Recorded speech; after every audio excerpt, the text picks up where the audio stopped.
Hello बच्चों, let's read this question. The question says a turnip sits before a thin converging lens outside the focal point of the lens.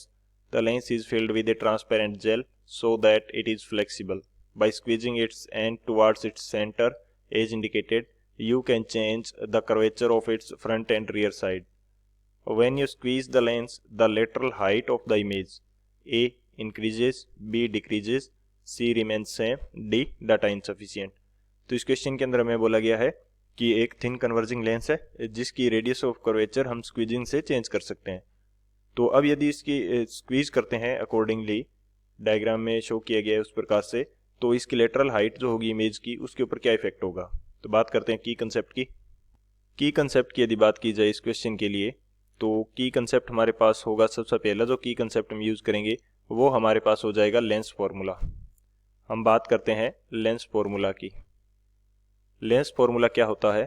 1/v minus 1/u is equal to 1/f. ये हमारे पास lens formula रहता है. v हमारे पास image की जो distance है वो होगी, u हमारे पास ऑब्जेक्ट की डिस्टेंस है और f जो है वो फोकल लेंथ है. और सभी जो डिस्टेंसेस हैं वो मेजर की जाती हैं पोल से. और सेकंड जो की कंसेप्ट होगा वो हमारे पास हो जाएगा कि फोकल लेंथ जो होती है वो r/2 होती है, यानी कि रेडियस ऑफ कर्वेचर का हाफ होगा जो फोकल लेंथ के इक्वल होगा. और थर्ड की कंसेप्ट की यदि बात की जाए तो थर्ड की कंसेप्ट के अंदर हम लोग बात करते हैं मैग्निफिकेशन की. मैग्निफिकेशन जो होता है m, वो हमारे पास क्या होगा? v/u. ये हमारे पास लेंस के लिए मैग्निफिकेशन का फॉर्मूला होता है और ये इक्वल होगा height of image by height of object. तो hi जो है ये हमारे पास हाइट ऑफ इमेज है और ho जो है ये हमारे पास हाइट ऑफ ऑब्जेक्ट है. तो ये तीन की कंसेप्ट हो जाएंगे. इन तीनों की कंसेप्ट की हेल्प से इस क्वेश्चन को सॉल्व करते हैं. सॉल्यूशन के लिए मैं सबसे पहले अप्लाई कर देता हूँ यहाँ पे जो हमारा लेंस फॉर्मूला है वो. लेंस फॉर्मूला हमारे पास क्या है? 1/v minus 1/u is equal to 1/f. तो यहाँ पे 1/v हमें फाइंड आउट करना है और 1/f. f हमारे पास क्या होता है? r/2. तो r और ये 2 चला जाएगा ऊपर और ये जो रेडियस ऑफ कर्वेचर है ये पॉजिटिव रहेगी क्योंकि यहाँ पे जो फोकल लेंथ होती है कन्वर्जिंग लेंस के लिए वो पॉजिटिव रहती है. तो r/2 की वैल्यू भी क्या रहेगी? पॉजिटिव हम यूज करेंगे. और जो 1/u है वो इधर आके पॉजिटिव 1/u हो जाएगा.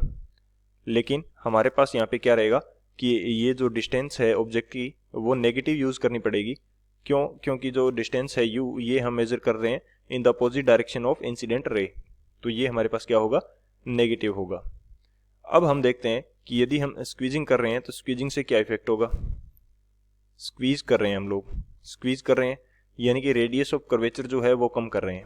आर क्या हो रही है? आर डिक्रीज कर रही है. स्क्वीजिंग का ये मीनिंग हुआ कि आर डिक्रीज कर रही है. आर डिक्रीज करने का क्या मीनिंग हुआ कि 1/r जो है वो क्या कर रही है? इंक्रीज कर रही है. यदि नीचे वाला पोर्शन डिक्रीज कर रहा है तो 1/r की वैल्यू क्या होगी? इंक्रीज होगी. और 1/r इंक्रीज कर रहा है तो 1/v भी इंक्रीज करेगा क्योंकि 1/u तो हमारा कांस्टेंट है. ऑब्जेक्ट की डिस्टेंस को तो हम चेंज ही नहीं कर रहे हैं. और 1/v यदि इंक्रीज कर रहा है तो इसका क्या मीनिंग रहेगा कि जो v है वो क्या कर रहा है? डिक्रीज कर रहा है. यानी कि नीचे वाली वैल्यू क्या कर रही है? डिक्रीज कर रही है. इसीलिए तो 1/v इंक्रीज करेगा. अब हम इस वैल्यू को अप्लाई कर देते हैं मैग्निफिकेशन के फॉर्मूले में. मैग्निफिकेशन हमारे पास क्या होता है? v/u. अब v/u ये किसके इक्वल होगा? Height of image by height of object. अब हमारे पास जो u है यानी कि डिस्टेंस ऑफ द ऑब्जेक्ट ये हमने चेंज नहीं की. हाइट ऑफ द ऑब्जेक्ट ये हम चेंज नहीं कर रहे हैं. हमारे पास चेंज आ रहा है v के अंदर और उसके अकॉर्डिंग हमारे पास चेंज आएगा हाइट ऑफ इमेज के अंदर. तो v जो है वो डायरेक्टली प्रोपोर्शनल है हाइट ऑफ इमेज के. v हमारे पास क्या कर रहा था? डिक्रीज कर रहा है. v हमारा क्या कर रहा था? v is decreasing. So height of image जो है वो भी क्या करेगी? डिक्रीज करेगी. हाइट ऑफ इमेज भी क्या करेगी? डिक्रीज करेगी क्योंकि डायरेक्टली प्रोपोर्शनल है. सो यहाँ से बात करते हैं कि कौन सा ऑप्शन करेक्ट होगा हमारे पास. जो ऑप्शन बी है डिक्रीजेस ये हमारा करेक्ट हो जाएगा. So option B is the final answer. I hope you understood it well. Best of luck. Thank you.